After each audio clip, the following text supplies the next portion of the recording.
Now get Srila Prabhupada's books in ebook and audiobook form. Download the Transcend app.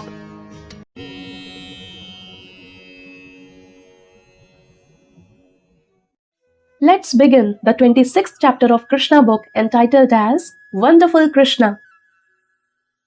Without understanding the intricacies of Krishna, the Supreme Personality of Godhead, and without knowing his uncommon spiritual opulences, the innocent cowherd boys and men of Vrindavana began to discuss his wonderful activities which surpass the activities of all men.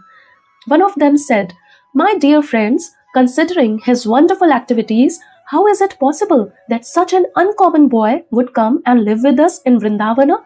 It is really not possible. Just imagine, he is now only 7 years old.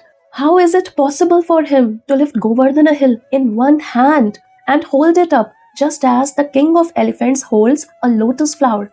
To lift a lotus flower is a most insignificant thing for an elephant, and similarly, Krishna lifted Govardhana hill without exertion. When he was simply a small baby and could not even see properly, he killed a great demon, Putana. While sucking her breast, he also sucked out her life air. Krishna killed the Putana demon exactly as eternal time kills a living creature in due course. When he was only 3 months old, he was sleeping underneath a hand-driven cart. Being hungry for his mother's breast, he began to cry and throw his legs upwards.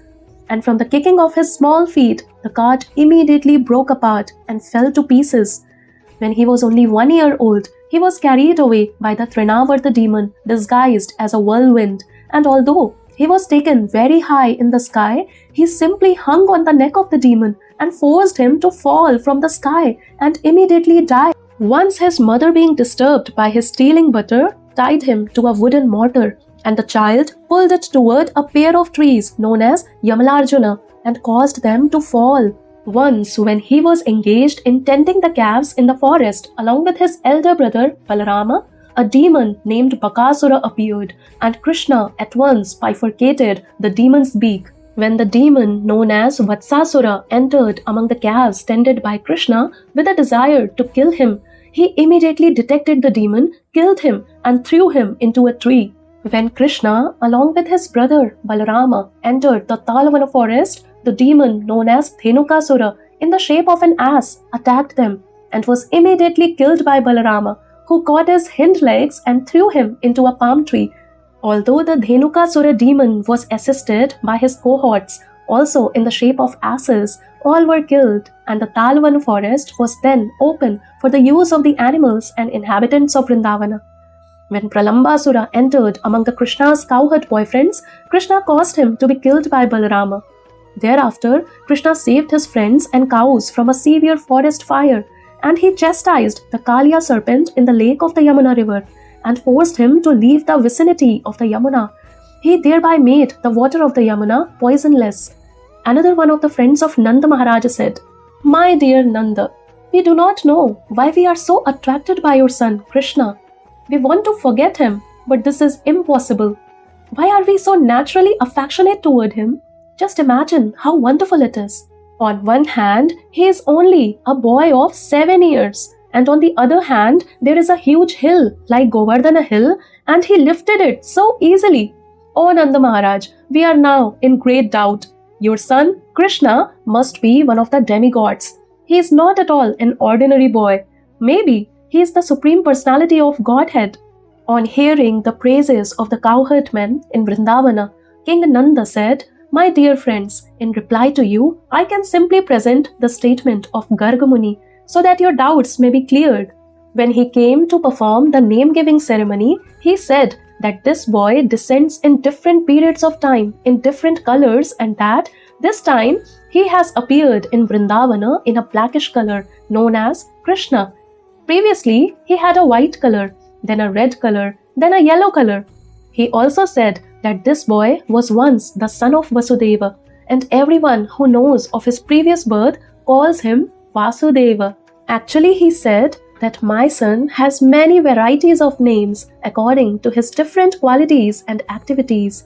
Gargacharya assured me that this boy would be all auspicious for my family and that he would be able to give transcendental blissful pleasure to all the cowherd men and cows in Vrindavana.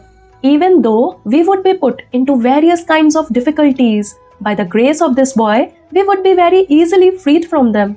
He also said that formerly this boy saved the world from an unregulated condition, and he saved all honest men from the hands of the dishonest thieves. He also said that any fortunate man who becomes attached to this boy, Krishna, is never vanquished or defeated by his enemy. On the whole, he is exactly like Lord Vishnu, who always takes the side of the demigods, who are consequently never defeated by the demons. Gargacharya thus concluded that my child would grow to be exactly like Vishnu in transcendental beauty, qualification, activities, influence, and opulence, and so we should not be very astonished by his wonderful activities. After telling me this, Gargacharya returned home, and since then we have been continually seeing the wonderful activities of this child. According to the version of Gargacharya, I consider that he must be Narayana himself, or maybe a plenary portion of Narayana. When all the cowherd men had very attentively heard the statements of Gargacharya through Nanda Maharaja, they better appreciated the wonderful activities of Krishna and became very jubilant and satisfied. They began to praise Nanda Maharaja because by consulting him, their doubts about Krishna were cleared. They said, "Let Krishna, who is so kind, beautiful, and merciful, protect us." When angry Indra sent torrents of rain accompanied by showers of ice blocks and high wind, Krishna immediately took compassion upon us and saved us and our families, cows, and valuable possessions by picking up Govardhana hill, just as a child picks up a mushroom. He saved us so wonderfully. May he continue to glance mercifully over us and our cows. May we live peacefully under the protection of wonderful Krishna. Thus ends the Bhakti Vedanta purport of the 26th chapter of Krishna, Wonderful Krishna.